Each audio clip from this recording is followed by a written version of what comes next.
Hello, hello, hello, and welcome to 20 Years with a Narcissist. I'm your host, Shakira, and I would like to start with words of affirmations. You are whole, you are complete, you are enough. You are strong, you are brave, you are resilient. You are guided, you are protected, and you are safe. And this here is a safe space. On this week's episode, I would like to jump back into my story about my 20-year relationship. Well, I believe I left off at 2015. I had taken my Shahada in June. Um, by December, he had gone off to Africa to visit his family because that is where both his parents originates or are born and from. He returned in January. Of course, I'm married, so I wasn't doing anything with anyone else. So as soon as my husband returned, I immediately wanted to jump in the sack with him, if you will. And unfortunately, though, he had gone to Africa and slept with other women. So by February, I was getting a call from the doctor saying that I had an STD. And we had dealt with STDs in our past, so much so that I was going to leave him, and he threatened suicide. And after that, I didn't have to worry about it ever since. And that was like our early 20s. So now here we are in 2015. And that was 10 years ago. I'm about to be 40. So I was hitting 30. I was about 30.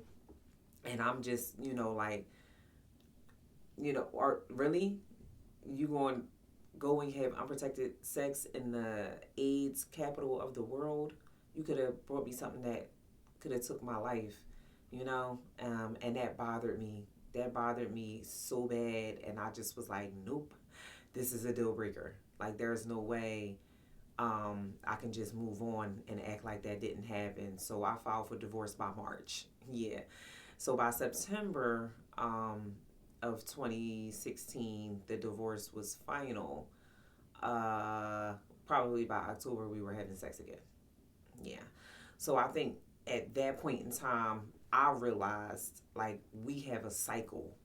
And this is before I knew anything about narcissism and being love bombed and, devalued, degraded, put up on the shelf, taken back off the shelf, discarded, hoovered back in.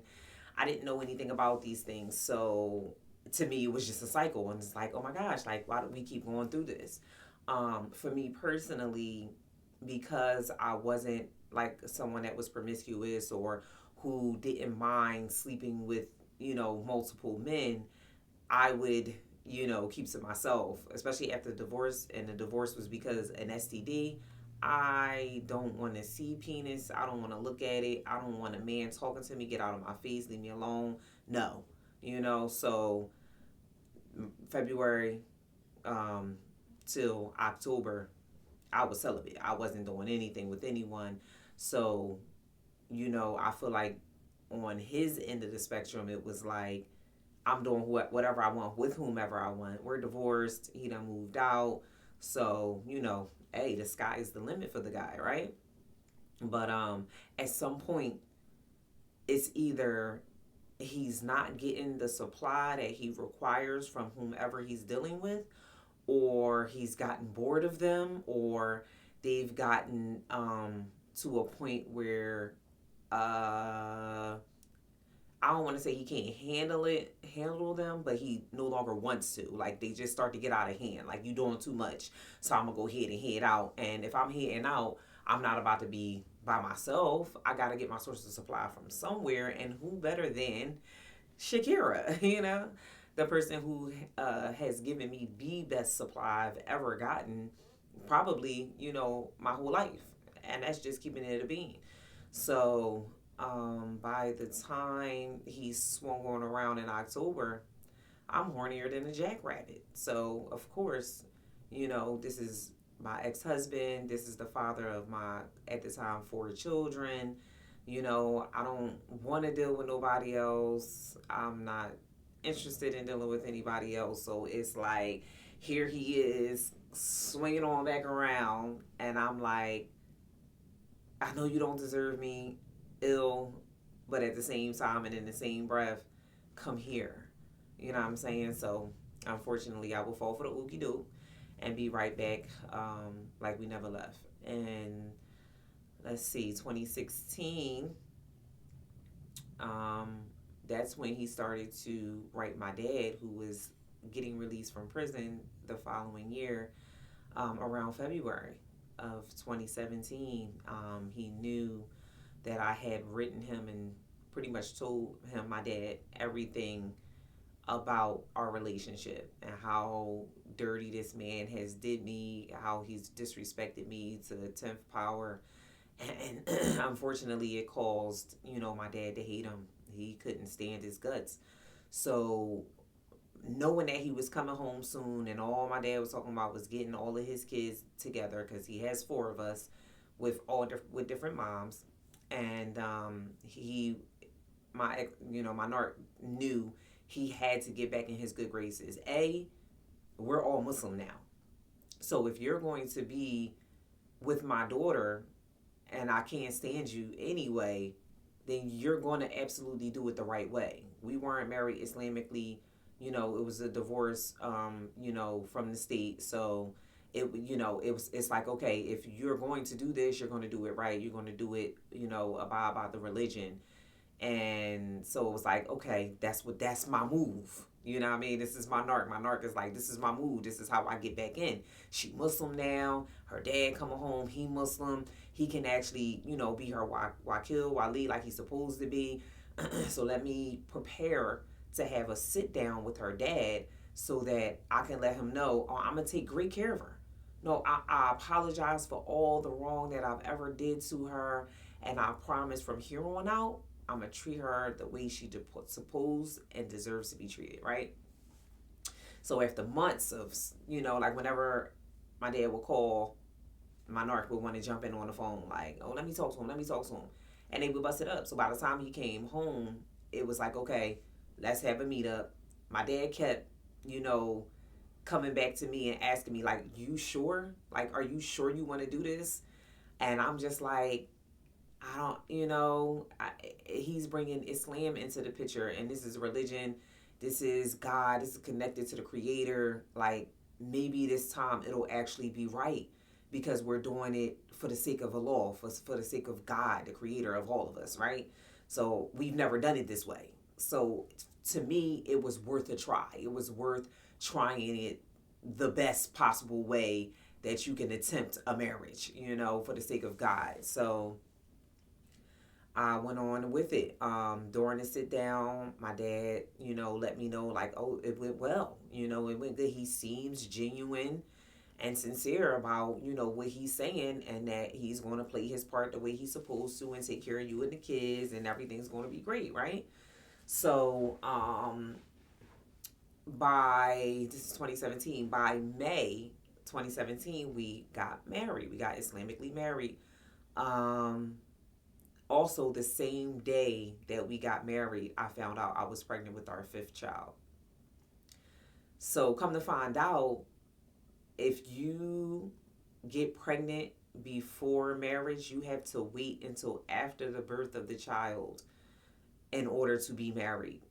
But we did not know this. We were unaware of this. Like I said, he had just got back on his deen in 2014. I just became Muslim in 2015. And here we are at the beginning of 2017, not well versed in Islam enough to know, like, oh, snap. And if I would have gotten married not knowing that I was pregnant, that would have been slightly different story. But the fact that I literally, the morning of, like, the imam was coming to marry us later on that day, and I already knew I didn't have 4 kids. So I know what my body feels like when it's pregnant. So I was just like, I think I'm pregnant, yo. So it was like, let's just get a pregnancy test and see. And I did that, and lo and behold, I was pregnant. So here I am finding out I'm pregnant. That's something to be excited about. Now I'm getting married to, who I was strongly hoping he was the love of my life. And how this day can't get any better, right? So we got married, and We were living together and everything was great. I gained all this weight. You know how they say when you happy, you gain this happy weight. So I gained all this weight, got close to 200 pounds by the end of the pregnancy, gave birth to the child, uh, breastfed him throughout 2018. By the time my son was like 8 months going on, him and my mom was always my living babysitter. Every time I got pregnant, I'd be like, "Mom, we pregnant again. You ready? You ready for the next one?" And she would be right there. She would be right there for me. So, but those two, Monarch and my mom, decided that, I had going back to work. I'm a nurse. So, I had to pump the milk in order to provide it for my child. And like I had a freezer full in the beginning, and then it started to dwindle down, and it became, okay, you got to pump before you leave so we can have something to feed them throughout the day until you get back home to feed them from the breast. And both of them got on edge, like, "Oh, you running out, you're not producing enough fast enough, and you're not going to have us in here with this baby hungry." So they decided to give him some Similac, behind my back. They send you like sample cans, whenever you get pregnant. It's like Gerber and all the little baby companies know that you're pregnant, so they just start sending you samples like, "Here, buy this." And I was mad. I was because this is my last child. He's 8 years old now, and I wanted to go to a year. I hadn't been able to successfully make it to in any of my children. I wasn't successfully able to breastfeed them up to 1 year. So I said, okay, I get another chance, and they literally robbed me of it. They took it away from me, and I didn't appreciate that. They suck. But hey, what can you do? I cried about it, and then I had to get over it. So my baby ain't drinking nobody's Similac, so we switched to the Enfamil, and that's what he drank. But by the time he was the following year, 2019, he was about maybe 18 months old, because you go to the doctors, you take your child to the doctors often, and it was like, okay, if he's not walking and talking, then we going to send him over to the Center for Autism. And lo and behold, we take him there, and he was diagnosed with autism. So this is 2019, right? Um, 2019 seemed to be an uneventful year, is what I'll call it. 2018, we got this newborn. I think throughout 2018, 2019, because I also was a heavy weed smoker, and I had stopped smoking weed from 2016 to 2019. It was for 3 whole years. So before I got pregnant with my son, I was sober. I was sober throughout my, pregnancy, throughout the breastfeeding process. So by 2019, I remember he was working at T-Mobile, and I remember him bringing home an edible. And I think it was one of his customers who he had taken such good care of, because he's so charismatic, so, awesome employee at his job. So when the customers would come in, they would actually gift him things. And because he hooked them up however he did with the cell phones and whatever devices that the customer bought, he was like, "Yo, I got something for you," and slid him edible. So he brought it home, because now by then my narc had quit as well. He quit a couple months behind me. And so we sober, we doing good, and here he come with this daggone edible. So we take the edible one night, and I remember us watching, oh my goodness, what was the name of that movie? It's based in the 70s. He had an afro, and he was like a pimp. Like he usually was getting all the ladies, but he also like could fight and would be involved. I can't remember the name, y'all, but it was one of them old school movies. It was made in our generation, in our era. Like, it was probably came out 2017, 2018, or whatever the case, but it was based in the 70s. But anywho, we taking the edibles, watching this movie, cracking up. So I think we had broke it down, because it was like a bar. I forgot what it was, but we cut it in half, and then we broke it in like 4 pieces. So we was taking like, all right, we gonna start off with 2 pieces, and then he felt like, oh, ain't nothing happening, hun. Let's take another piece. You take one, I take one. Before you know it, we took the whole thing. We pretty much split it in half, and we took the whole thing. So we cracking up watching stuff, and the whole time he like, I ain't even high. Like, I ain't even high though. Like, it ain't even working. It ain't even doing nothing. And I'm geeking because I'm like, bruh, look how we cracking up. We high as a kite. And like, I felt like he was so high that he didn't felt like he wasn't high at all. And we hadn't been high in years. So it was like, it just hit us like a ton of bricks. You hear me? But thankfully, we was in the bed. We was watching a movie, ate some snacks, had the munchies crazy. And then we passed out. Right, we might have had some sex. I don't know. But and then we passed out. So we was home, safe and sound. So that's pretty much how. And then next thing you know, the edible pretty much propelled us right back into our addiction, right back to smoking full bloom like we never left. Like, so that happened. So by 2020, how did we get here? Because by 2020, rewinds 2019. So by August, this is the summertime. And lo and behold, he brought me back another STD. Like, no way, right? Like, this can't be for real. Like, you have got to be kidding me, right? We about 34 now. There's no way we're still going through this. There's no way you're still having unprotected sex with women and bringing me back STDs. You done told my dad you was never going to disrespect me in this way ever again. Or, matter of fact, I take that back. He actually never said that. He actually never said, Shakira, I'll never hurt you again. I'll never, sleep with another woman. I'll, God forbid I do slip up. I'll make sure I protect myself and never bring you back. Never. He's never, it was always just, I'm sorry. A lame ass I'm sorry that held no weight, clearly, because here you are sleeping with somebody and bringing me back something yet again. So this was the setup. I had planned this awesome weekend, right? Friday, Saturday, Sunday. We were going to an amusement park one day. We had a cookout on the block the next day, and the last day we were going, I forget, Funplex I know was involved.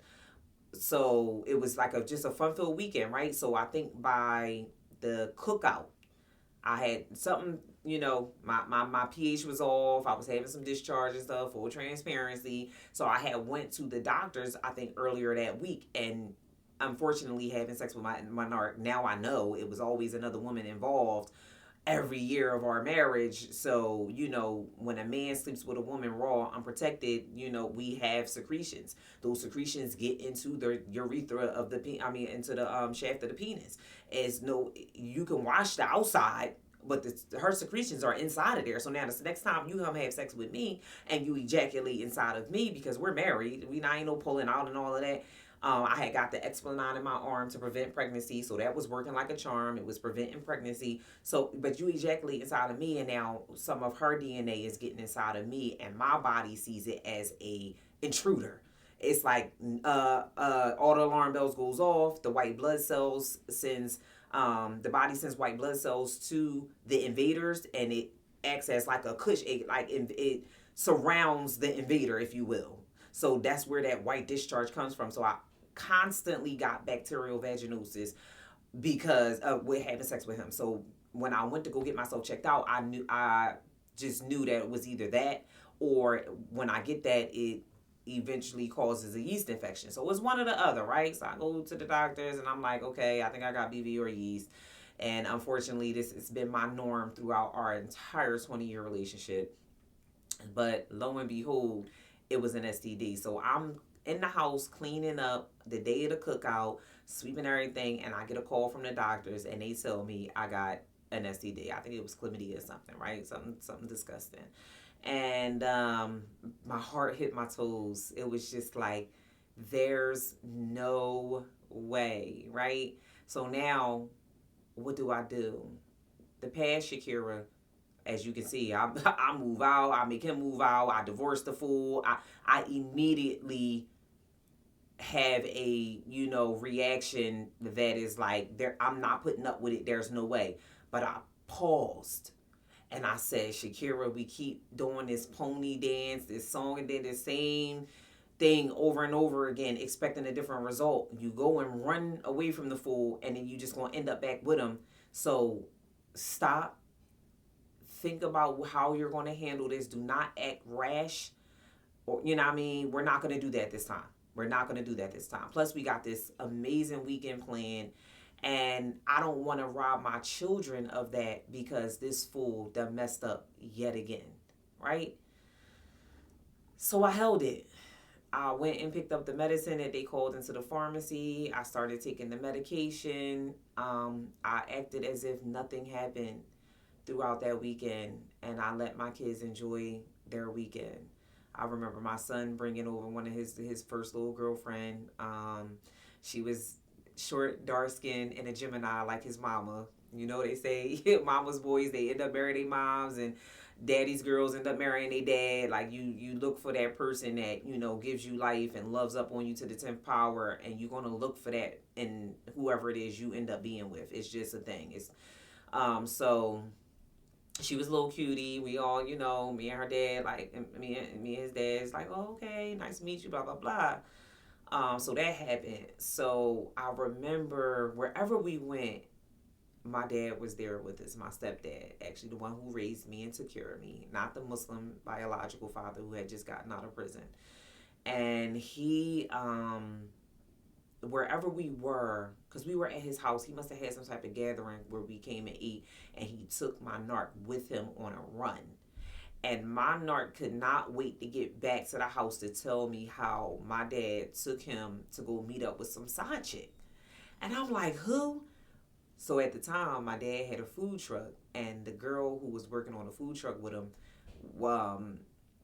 you know, that's who he went to go meet up with. And I'm like, oh, that's just so-and-so. He said, no, the way he grabbed her and held her and caressed her and all of this and that, you know, he was just so, I don't know if it like shocked him to see my dad. I don't know if he felt like my dad was some type of saint or like a good stand-up guy. So to see him taking the page out of my narcs book, like, dang, I be doing that too. Like, I do that to your daughter all the time. I got a couple side chicks, bro. So you got one too? Oh, snap. Like, that's the energy it was giving me. Like, yo, yeah, he was all up on her. Like, he was excited about it. And I'm like, yo, calm down. Like, what the? And they went on a weed run, by the way. They went to go get some bud. My dad a piehead too.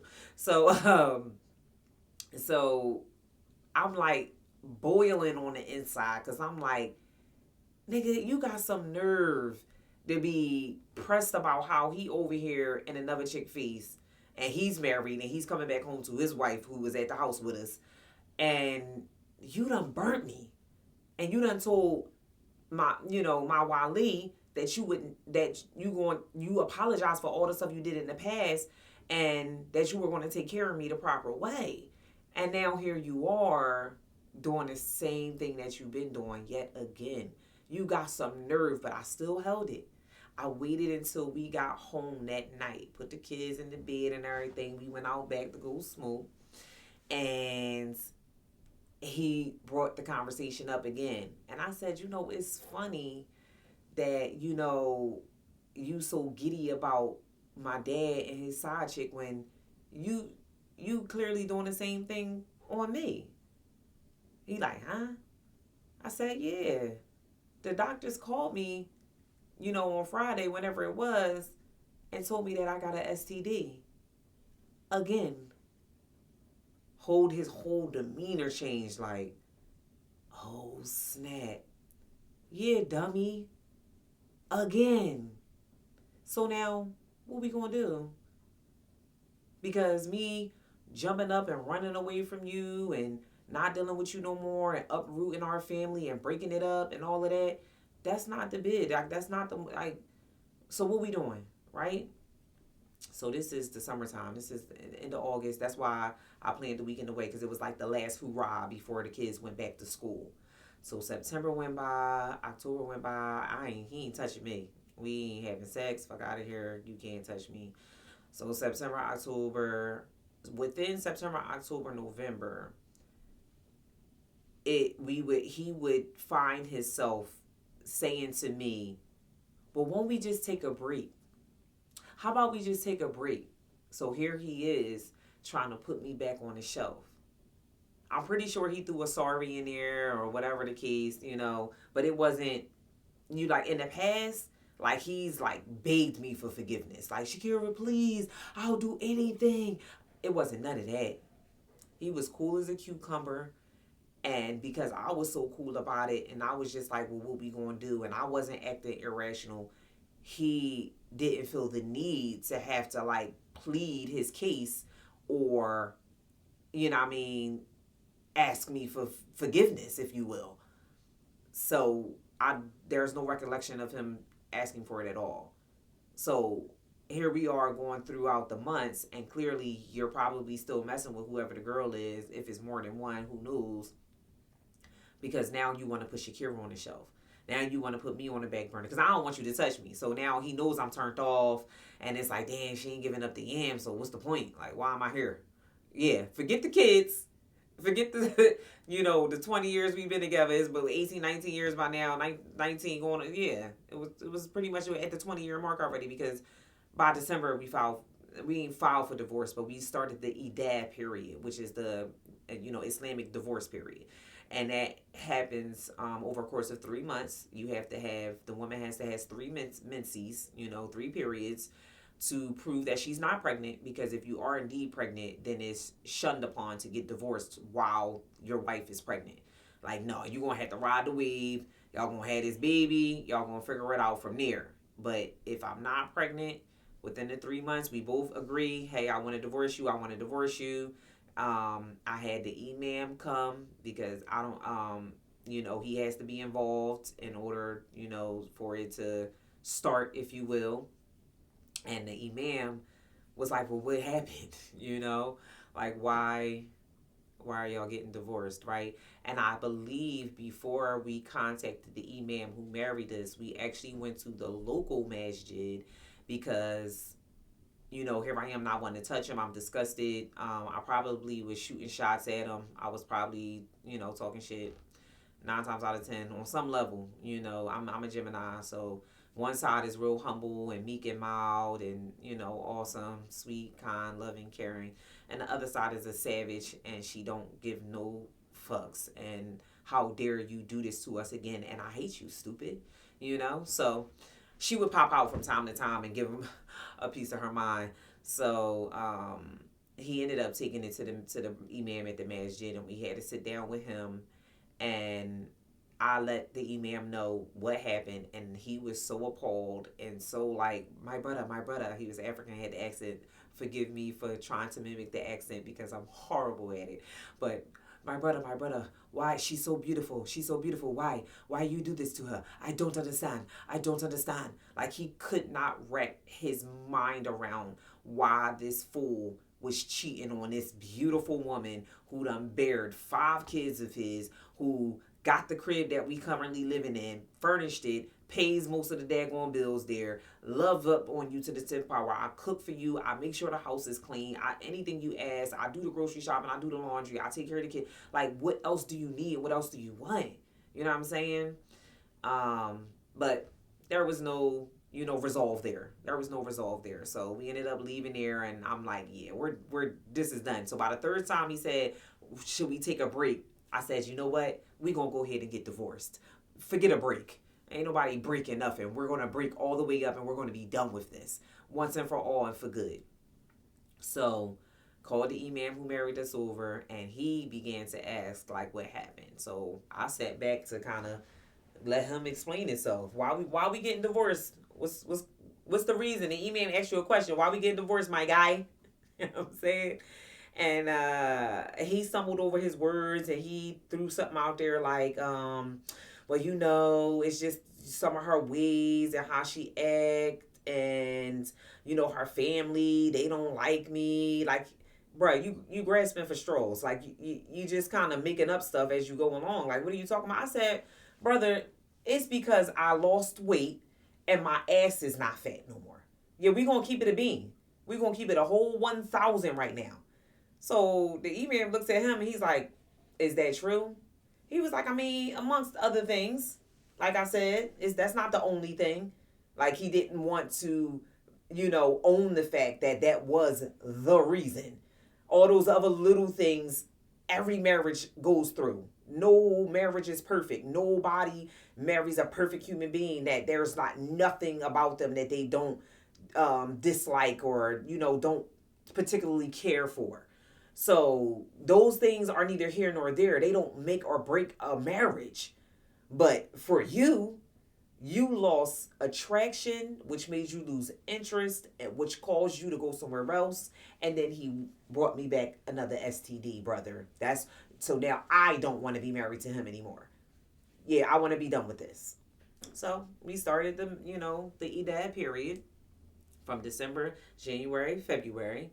My period came on all three of those months. By March 5th, he moved out.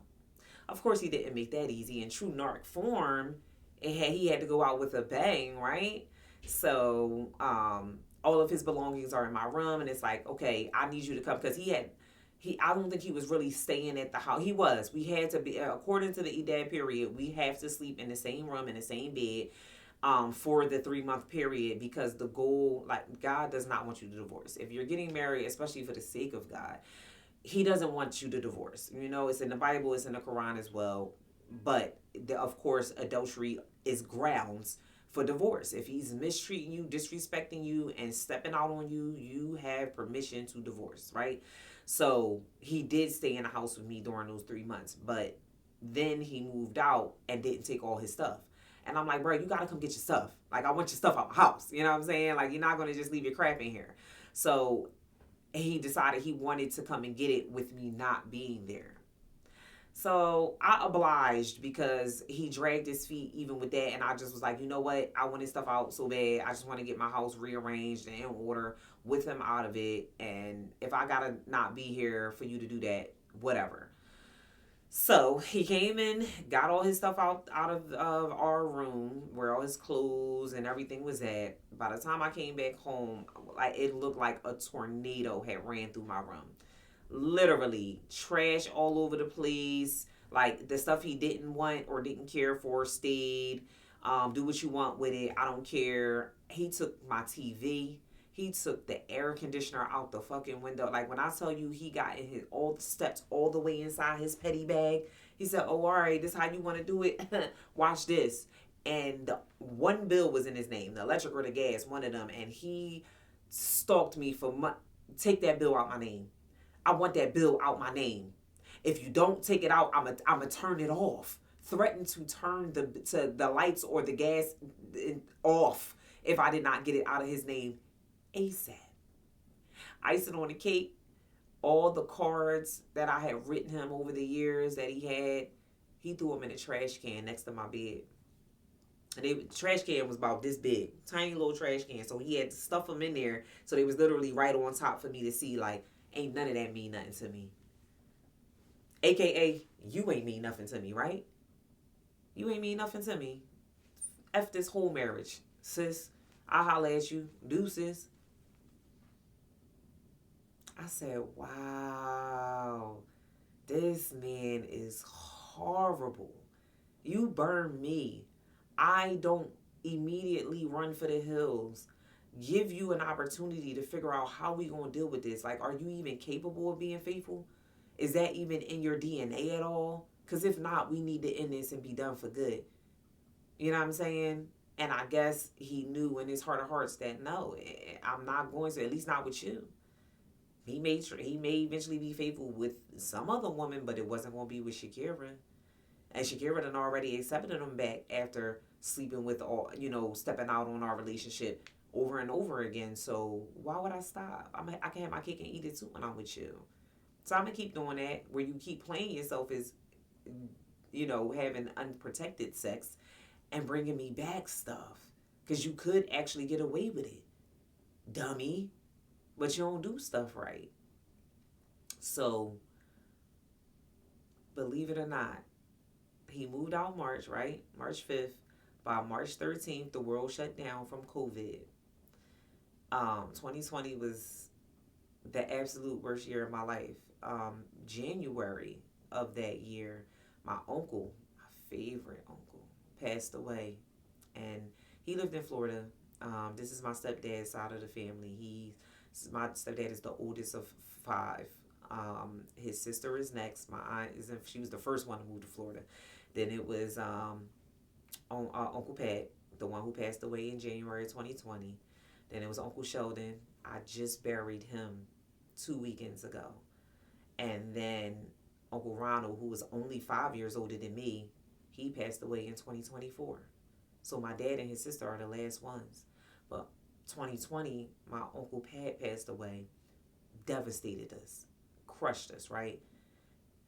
By March, I get divorced. When I tell y'all, I was playing K. Michelle, Cry, and singing it at the top of my lungs, Cry, and it was another one that just always took me there. I can't even think of it right now. That's crazy. But crying my face off singing these songs, and I would do it like while cleaning the house. The kids would be around and they would try to come and console me like, Mom, you okay? I'm like, yeah, I'm gonna be okay, baby, it's okay. And I would kiss them up, and try to help them, understand that I know I'm crying right now and I know you can see me hurting, but I promise you I'm okay, and I'm gonna be okay at some point, right? By May 8th, my grandma passed away from COVID. Don't you know this fool used that as a way back in? And don't you know my crazy ass let him? So I realized, and what I talk about within, my podcast is how they hoover you back in, and what you got to be very privy to is the very vulnerable times. That is when they capitalize on the hoovering. Your grandmom just died. This is the second death, a major death in your family. This is my mom's mom, by the way. Let me console you. Can I just stop by and give you a hug? That's how it started. Can I just stop by and give you a hug? I needed that hug. I didn't care about anything else at that time. I don't care what he did. Everything he did went out the window at that point in time. Yes, you could come give me a hug. Came, embraced me in the best, absolute best way. It was the best hug ever, right? So this is May. June, July. I feel like by maybe July, we were having sex again. Right back in the sack. By August, some female that he had been dealing with for 2 whole years comes out the woodworks. She was baffled, downright confused as to how y'all got divorced and now y'all back sleeping with each other, and now that y'all sleeping with each other, he not sleeping with me. And you not sleeping with me because you back in the sack with your ex-wife? What the She couldn't comprehend it. I don't know if she thought, oh, y'all divorced now? Bet he could be mine. Matter of fact, she called me.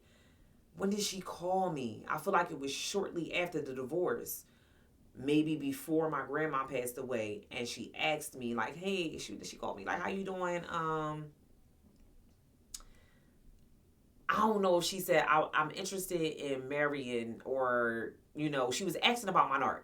She just was like, yeah, so what y'all got, 4 kids? Because at first I was like, yeah, why? Like, oh, I heard y'all got divorced. Is it true? Yes. I said, what you want to get married to him? Go ahead. He's all yours, sis. And she like, oh, okay. Y'all got 4 kids, right? I said, and that bothered me. Why you asking about my kids? Why does the kids matter at all? You know what I'm saying? So I don't know if she just wanted to confirm that it was indeed me. You know what I mean? And make sure she was talking to the right person. And how she get my number, y'all? He gave it to her. The only way you get in my number to call me, and how bold, how big of a pair of balls do you have to be like, well, I divorced her now, it's over. And, the chicks that I dealt with on her in the past have been able to call and talk to her. And after they talk to her, they end up loving her. Yo, I love your wife. Yo, she thorough as shit. Like, she cooler than the fan. Because they don't expect to get the reaction or the conversation that I end up giving them. They don't expect that. They expecting this rowdy chick like, bitch, get off my line. Who the fuck is you calling on me, asking me? I'm not her. First of all, I'm never letting no female see me sweat. I'm never allowing no chick to ruffle my feathers. Over this nigga, you got me all the way chopped. I'm going to be cool as a cucumber every single time. And then I'm going to thank you for calling me and pretty much letting me know that he been stepping out. Thank you, boo. I appreciate you. So they end up loving me the same. Like, oh my God, she's so decent. So I'm thinking he must have thought that it was going to be the same deal. Like, I've been dealing with you all this time. We might as well get married. Because she told me, oh, he asked me to marry me several times, but I told him no. So I don't know if she was calling to confirm our divorce. And she asked about the kids to make sure it was indeed me. And I said, honey, we got 5. Call him. Don't ever call my phone again. Click. That's the most you're going to get out of me. That's as riled up that I'm going to get when I'm talking to a heifer. Like, nah, y'all got me messed up, right? So by August, she starts. So he had moved to a 1-bedroom, or to a room rather, around the corner, not far from us. He didn't want to go far from the kids. He was still picking the kids up from the daycare and bringing them to the house for me because I would work, and by the time I got to the daycare, I was picking them up late every day, and they literally charged $1 a minute per kid. No, I had 4 of them in there. It was 4 of them in there. Like, what? My oldest had aged out. He was at 13. You get kicked out of daycare. Now you're a latchkey kid, and you can get a key and go home after school. So he was picking them up and bringing them to the house, so he still had a key. And shorty started popping up at his 1-bedroom or whatever. He like, yo, tell me why, shorty done showed up at the crib. I come home, she's sitting on the step. Nope, we done started having sex again. So I'm over there at the crib, and you know what I mean? I'm just like, what? Like, you lying. Get out of here. Stop playing with me. Like, what? So she felt some type of way. And she wanted answers. She felt like she deserved them, I guess. Because, like, who are you? I was his whole wife. Why do you think you deserve or get some type of... What? Why do you think he owe you anything? He owes you nothing. What are we talking about right now? So I remember him calling me and saying, like, yo, she want to talk to you. And I said, talk to me for what? And about what? I'm not talking to her. I refuse to give her 1 second of my time. It will not happen. And that grinded her gears to the point that whatever night it was, she was at his crib. I guess he wanted her off his back so bad that he gave her my address and sent her to my house. Now, by this time, he was disgruntled. He was angry because the E-man found out that he was still coming to my house, dropping the kids off. He would come in with his key and wait for me to get there. And when he got there, he would leave. You know what I mean? But the E-man my dad found out first. And my dad told the E-man because that was his guy as well. And he told him, like, yo, she's still letting them come to the crib and da-da-da, like, talking about, picking up the kids. But he was helping me out. It was still for my benefit. So I didn't see nothing wrong with it. But come to find out, they're like, that's borderline haram. Haram means it's a sin. It's, it's frowned upon. He's not going to be pleasing to Allah. So I'm like, oh, oops. So I had no other choice but to tell him, like, look, you can't come to the house no more. You know what I mean? I guess I'm going to have to go pick up the kids myself. And I was late all the time. And I was paying money all the time. And it was what it was. But they said you can't come here no more. Pissed them clean off. So now that shorty is on his back. And she want answers, and he can only give his side of the answers, and the other side of the answers, I guess, is supposed to come from me. It's like, well, you going to have to talk to her. You going to have to ask her that. And it was like, here she goes. She live, or, here's the address. Go in over there. She knocks on the door, rings on the doorbell. No, I'm in the basement smoking. My kids is asleep. That's when I went and, smoked after my kids was down, out the way. They never, got to see me rolling up and puffing no weed. No, ma'am, no, sir. But I did my thing, after dark. And I was in the basement smoking. And I remember hearing... Matter of fact, he called me and said, she about to come around here to talk to you. And I was like, what? For what? I don't want to talk to her. And I banged on him. The fuck on my line. Like, stop playing with me. Don't send that girl around here. And I don't think she had my number. She might have rung the doorbell. I don't remember. But all I know is I was in the basement and I hear like a shatter, like some type of loud shatter or noise. And I'm like, what the hell is that? So I go upstairs. I had an enclosed porch and it was dark. I never turned on the light to the porch. So when I looked out, when I opened up the house door onto the porch, I didn't see anything. I was just like, okay, what the hell was that? And I had 3 windows, so I went to the first window and kind of looked out the window, and I didn't see nobody. So I was like, okay, that was weird. And I went back in the basement and continued to smoke. I finished smoking and probably ate my little munchies, went upstairs, went to bed. Next morning, I had to go to work. I left out the house. I was on my way out to go to work, and now it's daylight. Now I can see. Don't you know it's a rock sitting on my porch that this heifer that threw inside my window? So the first window was right next to the door where you leave out to the house. So and then she threw it in the third window, the last window closest to the wall. And I go to open up my blinds and see this hole in my window, and I said, "No, the fuck, no, she didn't. She absolutely did not. She did. She was not that brave. She didn't do that." So I called him immediately, of course, and I'm like, "Hey, yo, you stupid bitch that threw a rock through my window. Give me her address now. When I get off of work, I'm going straight there because you're not going to mess with my coins. I'm going to work. I'm going to go to work. Yeah, my kids would sleep. Thank God for you, because if they wasn't, then I would have missed the day. I would have shut everything down. I'm coming for Shorty ASAP. But because none of my kids got hurt, and your dumb ass gonna fix my window. You 100% paying for my window to get fixed, sir. Since you wanted to send this dizzy chick around here to mess with me, which he did, by the way. He didn't want to give me her address though. He was trying to convince me that it would be best if we lured her, or tried to get her to come to us. He like, nah, you shouldn't go over there. Don't go over there. Make her come over here. Make her come over here. And I wasn't trying to hear nothing he had to say. You're the reason this person is bothering me. Just like the last chick who stole my car. You know what I mean? I don't have time. I said, we not even married no more, and I'm still dealing with this with you. No, absolutely not. You hear me? Give me her address right now. And he did. So the whole time at work, I'm steaming. Like, I mean, if you can see the heat coming off the top of my head. Oh my gosh, I was so mad. I could not wait to get off. And of course, it was like a 10 or 12 hour shift. It was long. It wasn't even a regular 8 and skate type joint. Like, nah, I had to really wait. But I never, how, time go by and you calm down. I never calmed down.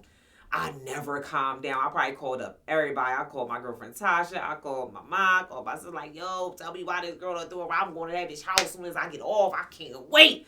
Right? So I got off. And lo and behold, that's where I went. Now, my girlfriend Tasha, she was like, oh, no, I'm coming. Like, what we talking about? And it wasn't even that far from her house. So it was, like, perfect. Tasha actually beat me to the chick house. She got over there. She double parked. Her lights is on. It's dark. I pull up, like Tasha's this way on this street. I pull up on this side of the house. I think this was her house right here. So I'm on this side of it. Tasha like over here across the street. So I call her. I FaceTimed her because she had sent me messages via Messenger. So I called her on Messenger or something. And I was like, hello. She like, hello. And I said, you threw a rock through my window, so that means you wanted to fight, right? She's talking something, what? Who this? Because I might have said something first, because she said, who this? And when I said the rock thing, she was like, oh, that's who this is. Oh, so what, you mad? I said, clearly you was mad because I didn't want to talk to you, so you decided to throw a rock through my window. So all that means to me is you wanted to fight. So I'm here, come outside, because clearly that's what that meant. So I said, you not outside. I'm absolutely outside. Oh, I'm outside for sure. She said something, what? So I guess she looked out her windows and saw 2 cars, and that intimidated her. And she like, oh, I'm not coming outside, or, she was bullshitting, like, pretty much. She was pussyfooting around. She said a couple more words, and I realized, okay, yeah, she not coming out. She might have said something to the effect of, y'all not gonna roll on me, because I was like, oh man, she see Tasha over there. Crack. I said, all right, since I remember calling Tasha, and I was like, Tasha, she not coming out. Come on, we out. Shorty called the cops. We pull off the block. We come around, and I think Tasha was in front of me. I was behind her, and we get halfway down the road, and you just see the cops speeding this way. I said, hold up. She called the cop. Yo, I don't know why that made me holler. I was cracking the hell up. Like, I could not, I mean, tears coming out my eyes, stomach hurting type, dying laughing. I said, yo, you was bold enough to throw a rock through my window and thought I wasn't going to do nothing about it. And then when I come to you, like you came to my crib, you going to call the cops? Oh, my word. I can't believe it. I go home though. After I got finished laughing, I got mad again because I ain't get to get my lick back. And I'm like, nah, I ain't having it. Like, I'm gonna go tomorrow. I'll go every day until she see me, because you got me all the way messed up, sweetheart, if you think you gonna get away with that shit, right? So, what happened? So later on that night, so y'all check the scene, because you can't make this stuff up, right? I get home. My mom already lives with me. Remember, built-in babysitter. My sister just so happens to be coming by. She called me. She like, hey sis, what you doing? I'm like, nothing. I'm in the crib with mommy, whatever the case. We smoking. My mom smoked too. Everybody smoke. And but my mom liked to drink Hennessy. I'm not a big drinker. I'm a lightweight when I do drink, so I don't do too much, and I usually don't do the brown liquor. But my mom had the Henny popping. But whatever, right? So my sister comes through. She's like, all right, well, open the door. I'm at the door. I'm about to walk down the street. You know what I mean? I lock the door. All right, bet. You know what I'm saying? Open the door for her. She come in. My dad calls within the hour. He like, hey, baby, I was in the neighborhood. He just so happened to be at a party. He all dressed to the nines, all GQ'd up, looking all good and whatnot. I'm like, Dad, where you was at? He like, I'm about to stop by. Open the door. And I'm like, oh, all right. Like, I just can't believe how, and at the time, I didn't think nothing of it, but as I looked back at it in hindsight, it was like, oh my, like this was supposed to happen like this, right? So my dad comes in, we all in the basement smoking, the kids asleep, of course. My mom like, all right, let's take shots of Henny. Now, note, I was still fuming, but the weed calmed me down some, and I ain't want the Henny, but my mom, she pretty much strong-darned me and drinking the goddamn Henny, so I drank the Henny. But now we hungry, right? Hungrier than the hostages. Now, note, my sister always got some type of craziness going on in her life. I just don't even know how she live her life. Her life is insane. But she got a girlfriend. The girlfriend that slid to some dude. The dude now on my sister's line like, yeah, that's my girl. My sister like, no, that's my bitch. What you mean? Da, da, da, da. So my sister already on 110, right? So they playing, phone tag, calling each other back and forth, her and the boy. So time out on that. We hungry. We going to the Chinese store. So me, her, and my mom, we go to the Chinese store to get some food. It's like 1 o'clock in the morning. I think the Chinese store closed at 2. We go to the Chinese store. We come back. And then Shorty decides to FaceTime me on Messenger. I'm looking down at my phone now. No, I'm high as a kite. I'm hennied up. And now I think did we get to eat? I feel like she gave us a chance to eat and everything. She called. She was sending me messages and I wasn't getting the messages. So I guess that forced her hand to call me, because it's like, damn, she not responding to my messages. Let me call her. So I look down at my phone. I'm like, not so much double vision, but my eyes is blurry a little bit. I'm like, who the hell? And I answered it. And I'm like, she like, yeah, come outside and hand me a fair one. I'm like, what? No, my sister back on the phone arguing with the nigga, right? I'm like, yo, Snoop, look, this bitch outside. She's talking about some come outside, hand her a fair one.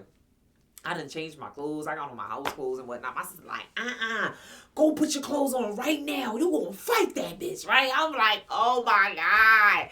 Like first of all, it was very calculated. Like, you waited till late in the night to try to come and show up somewhere. You wait till I'm high and saucy than a mug to try to fight somebody. Like, dang, I don't even feel like it right now. Like, I done calmed all the way down now. You know what I'm saying? So, but lo and behold, my sister wasn't having a note. I'm 4 years older than her, but child, please, she talk about a savage. That one right there, yeah. So I go put my clothes on. So my sister orchestrates the whole thing. She like, all right, y'all, this what we gonna do. Dad, you gonna stay in the house because we don't want to intimidate her, with a man.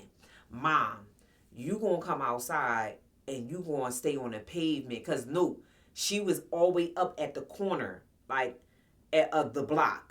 I lived maybe 2 houses down from the next corner, so she all the way up the street, and I'm like, yo, why you all the way up there? Now, no, that is where the street light was at, because I remember when she FaceTimed me, I could see the light, and I was like, yo, she must be up at the corner, because I see the street light. She wouldn't put her face in the joint, but I saw the street light, and she like, come outside, hit me a fair one. All right, bet.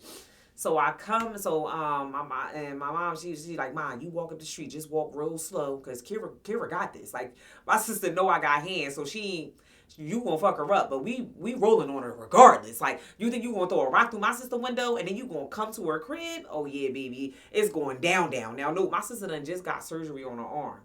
Like, she just got surgery, like a metal rod put in it. She not always healed up, but she don't care. She ain't care about none of that. So, I open up the door. So after she get the whole plan together, it's almost like, you play football and you huddle up. It's like, all right, this is what we gonna do. And it was like, all right, strike or hut or whatever the hell they say at the end of the whole thing. And they all put their hands down. Open up the door, and I'm like, where the fuck she at? So I start screaming, where you at, bitch? No, it's 2:00 in the freaking morning. It wasn't nobody outside. It was like a desolate land. And I'm so happy though, because I bangs with my neighbors, and I really I ain't want nobody to see that side of me. So it worked out. When I tell you it worked out perfectly the way it was supposed to, including the part that I'm gonna get to. So I start walking up the street. I guess she said something back, and I'm like, oh, that's where you at? So I start walking up the street towards her. So that's my sister like, Mom, go ahead. Stay on the pavement. Just walk behind the desk. Stay right here at the door. And then she slowly walked up behind me. So I'm in the middle of the street, and I'm walking up. And the whole time I'm walking up, I'm trying to figure out why she throw a rock through my window, why she want to fight me. Because at this point in time, I didn't know. I didn't understand, like, what do you want? What do you want from me? Like, why are you bothering me? Like, he not my husband no more. It's not your dick. The dick don't belong to you. Why are you fighting over it? Why are you causing this type of havoc in your own life for this nigga? Like, it's just stupid to me. I don't understand the mind of a side chick. I don't get y'all. I'm sorry. So I'm like, yo, why the fuck is you fighting over some dick don't belong to you? The whole way I'm talking my shit up the street, like, cause you're stupid to me. So I get up there, and she did have a dude with her, right? She wore glasses. She had seeing eye glasses on. When I got, I want to say like 3 feet away from her, first of all, I see how big the bitch is. I said, damn, he always want to fuck with these big chicks. No, I was 210. But from December 2018 to December 2019, I lost all my weight. I dropped 50 pounds, so now I'm a $150 soaking wet, right? So I get up here, and I'm like, damn, she got all these titties. She wasn't like obese or nothing, but she had all these titties. She had the height. I'm 5'2". She had to be minimum 5'7". And I'm like, damn, you know what I mean? I gotta fight over top the city. Like, so that irritated me even more the closer I got to her. Like, how the fuck, she ain't even my size. But that's all right, because what my mom tell me, the bigger they are, the harder they fall, baby. She took them glasses off, y'all, and went to pass them to the boy that was behind her, and I 3-piece her. Matt! Why you want to fight me, dummy? And I just was going in. I'm punching her on the side of her head so much that she went to grab my hand, like, stop hitting me. Like, no, because why you bothering me, dummy? I was so mad. Like, I just wanted to destroy her. Do y'all understand me? And because of that, I didn't get a chance to. So I'm fucking her up. She grabbed my hand. She caught herself trying to swing back. We stepped there because I think we was up on the pavement. So we stepped down off the pavement and shit. And we going in. And I remember uppercutting her because her head was down here. I'm little. I had to bring her down to my side. So I'm uppercutting her and shit. But as I'm uppercutting her, she is hitting me on the side of my head. But they like love taps to me at this point because I don't even feel none of that shit. Bitch, you gonna take all this. Now I hear my sister came up behind me, right? And the bull goes to say like, oh no, y'all not gonna roll on her. Y'all not gonna roll on her. So I guess that was his purpose of being there, to make sure she didn't get rolled on. Cause she didn't know who I had in my house. You don't know what you walking into. So I mean, I would hope you wasn't dumb enough to come by yourself, right?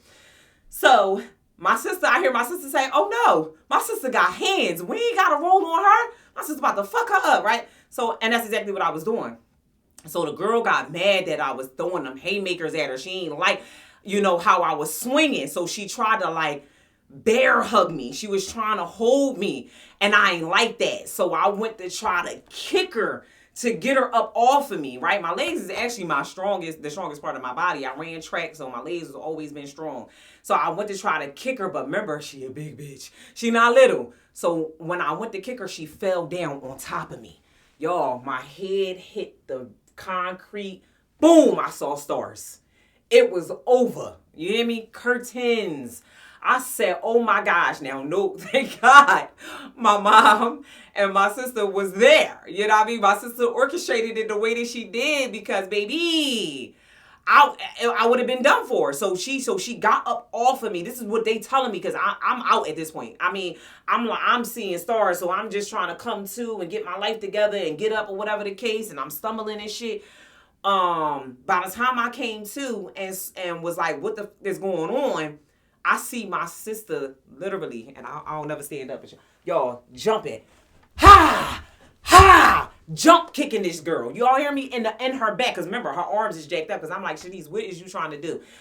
When she first got up off of me, this is what they told me. I'm telling you the part that I saw and witnessed. My sister kicking her, and she told her, bitch, don't ever come back around here. We better not ever see you around here ever again, right? And my mom, but according to the story that I was told, my mom said she got up off me and she was like, it's over. Like she saw that I was out of it and the fight is over. Like you ain't win though. You just fell on top of me with your heavy ass. My mom, she had braids or what she had in her hair because my mom said she wrapped them. My mom is short too, y'all. She like 5 feet even. And she wrapped the girl braids around her head and pulled her ass down to the ground. Bitch, ain't nothing over. Mac with the other hand. My mama lefty too, so she probably took the right hand and wrapped the hair around it and was coming from here with the lefties. And my sister jump kicking her. Because you got... Baby, you picked the wrong family. The wrong one over some nigga that don't want you, or he do, but y'all, like, go be with him. Why you over here bothering me? Like, it's not necessary. It was never necessary for you to come bother me, but I bet you're not going to bother me again, right? So this was the summer of 2019, 2020. This was August 2020. She did end up pulling my hair. I had 2 braids in my hair. And she pulled the braid up. So like right in the very nape of my neck, it was bald. Like she ripped up some of my braid and it was bald right there. But y'all, I felt like I lost. I was like, I hit the ground. I didn't get it because I was going to do her dirty. I would have went to jail. She would have been in the hospital and I would have went to jail with what I wanted to do to her. But God, like, baby, you got too much to lose. It's bad enough you fighting because of this fool. I'm not about to let you ruin your life for this psycho that wants to defend this man who you've been with for 20 years and had 5 kids by. Like, it just, we're not having that. So unfortunately, I'm going to have to let you take this L. You're going to have to hit the ground real quick and see stars. Your folks won't come in and handle it enough to keep the chick at bay, but... you not about to go to jail for her. That's how I looked at it. That's what I took from the situation eventually. Because at first I wanted a rematch. Like, no, I lost and I'm not going out like that. And Shorty gonna have to hand me another one. She's gonna have to run me a rematch. I don't care. Like, I was so mad. Like, I hate you. And then both me and her, come to find out, was calling them back to back. Because I heard she was screaming, stop hitting me, please. Now, no, remember she was with a guy, right? My dad came out. Because my dad was supposed to be there. Because we didn't know she was coming with a dude. But God knew, and he protected the whole thing. My dad came right up there like, yeah, with the don't move. Don't move. She gonna take this fucking ass whooping, baby, and ain't nothing you can do about it. What? Finally let her up, and she ran off, and I ain't had to worry about her until the next year. She waited. She had to heal up. She had to heal up. She was really lump. And from the face, I tore her face up. She was really lump. And then her body, my mom and them just did her dirty. She was done up.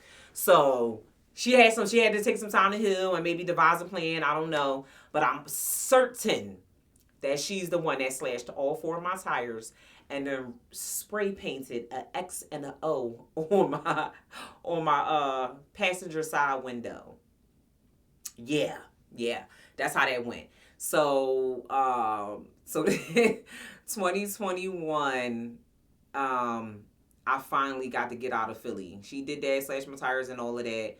I had put him on child support because after they said he couldn't come to the house no more, he decided he just wasn't going to see his kids no more. It was like, okay, well, I can't come see the kids. I guess I won't see them.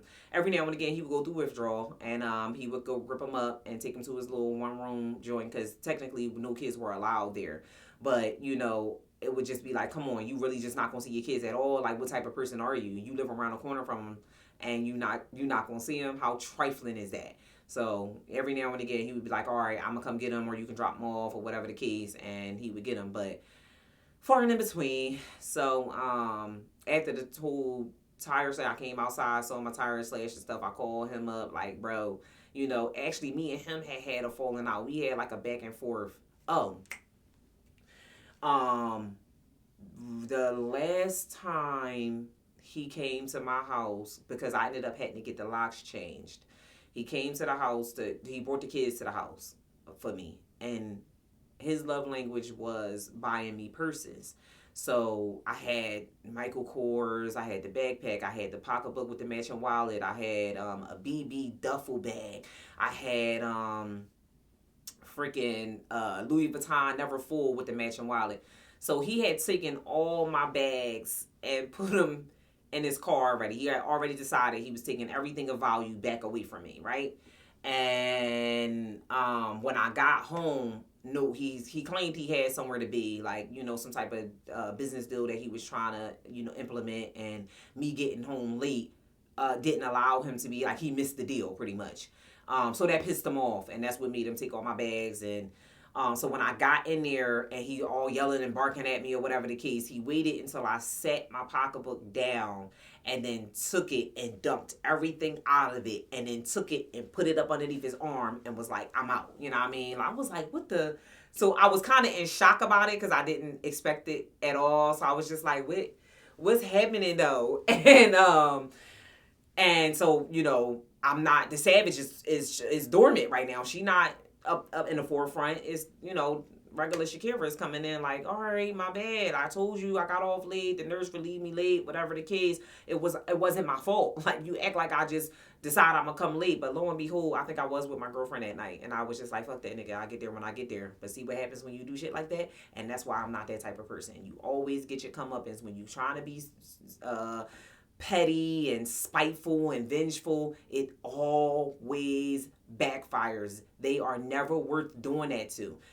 Keep being the awesome, amazing person that you are at all times, and I promise you, God gonna work out the rest. And even when they try to hurt you, harm you, no weapons formed against me shall prosper. Let that replay in your brain and know that God got you, because every time I didn't lift a finger and I didn't get in that bag, I didn't have to, and God took care of everything for me. The second that I would get in some type of little petty, like, fuck that nigga type shit, I would suffer the consequence for it. And I learned that real quick, and I was just like, okay, we're not doing that anymore. At first, when I let him, like, leave out the main door with the bag. By the time he got to the porch door to leave out, the savage came out and was like, oh, hell no. He not about to take our bag. That's ours. He put that as a gift. That is our gift. You ain't no take backsies. No take backsies. Give me my shit back. You got me fucked up. So I went to go grab it. Now, no, I wasn't in full-blown savage mode, and I really didn't want to fight.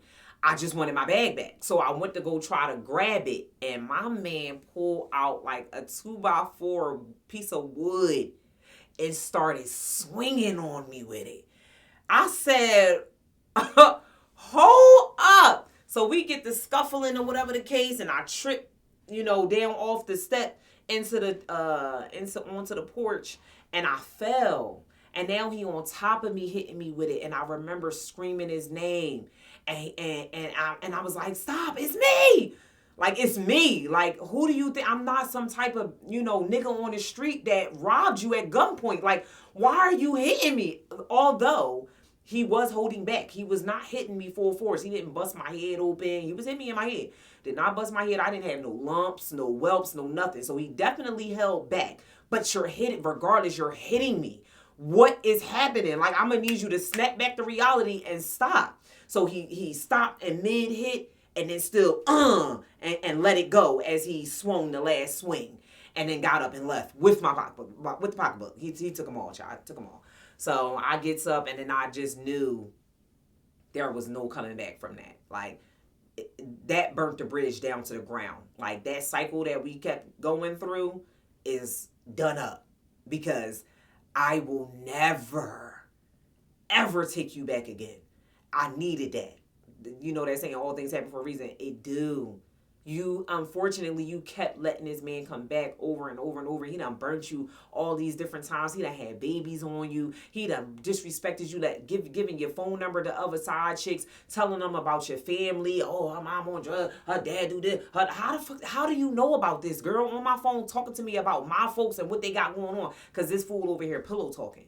And you keep taking them back. What do I have to let happen for you to wake up and never take this man back ever again in life? That did it. That was it right there. And then on top of that, he had, seen a video of me dealing with the next guy that I was dealing with already. Because I met him that December 2020. And by January, December 2020, and our first encounter, we got it in, and my girlfriend taped it, and he had his phone connected to my Google account somehow. His account was connected to my accounts because I was trying to figure out how he was sending me pictures off my own camera roll. Like, how is he doing this, right? So one day he stopped by to see the kids. I guess I must have let him. I must have allowed him to come see the kids, but I stayed in the kitchen, like away from him. I don't want to see you, talk to you, none of that. Go ahead, talk to your kids real quick, and then go and get. But this fool decided to bring me my phone and show me a video of me, you having relations with somebody. He said, oh, so that's what we doing? What the fuck? Nigga, that's my phone. Why? So you think I care? So wait, you trying to tell me that you care? I'm so confused right now. Like, at first I thought one of my kids stumbled onto it and he was showing me that they seen that because my heart hit my stomach. I'm like, oh my God, the kids had that? He said, so that's what we doing? He never wavered. He never agreed, confirmed that the kids saw nothing. So once I realized he just was the one poking and prying, so I was like, no, you left it unlocked. And this is what I saw. It wasn't even on my photos. It wasn't even on my gallery. So you went to it. And then in hindsight, later on, I found out he knew it was there, but he wanted to show it to me from his phone, so I couldn't figure out that he had a link to my phone and could see everything on it. So my whole demeanor changed, and I was just like, he said, so we're not going to talk about it? Talk about what? For what? What are we talking about? So that had already messed him up on that end, and now you hit me upside my head with this 2x4. Yeah, this is done. This is all the way done. And it pretty much was. And it's another saying, you don't get over somebody else until you get under somebody else. And that next person I got up under, boy, he knew how to put it down. And it was just like, Narc who? Narc who? Where? Oh, don't nobody care about him. Hey, you come here. You know what I mean? And that's kind of where I was at with it. But that was 2020.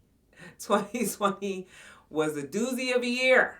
You know what I'm saying? I don't want this episode to be too long, so I am going to end it here, and I will pick up where I left off. Pretty much, I think it's pretty much I moved out of the city. I got up out of Philly and I came over here to Jersey, and I just feel like it was the best move ever. So we will talk about that next, darlings. Thank you all so very much for joining me. Remember, you are guided, you are protected, and you are safe.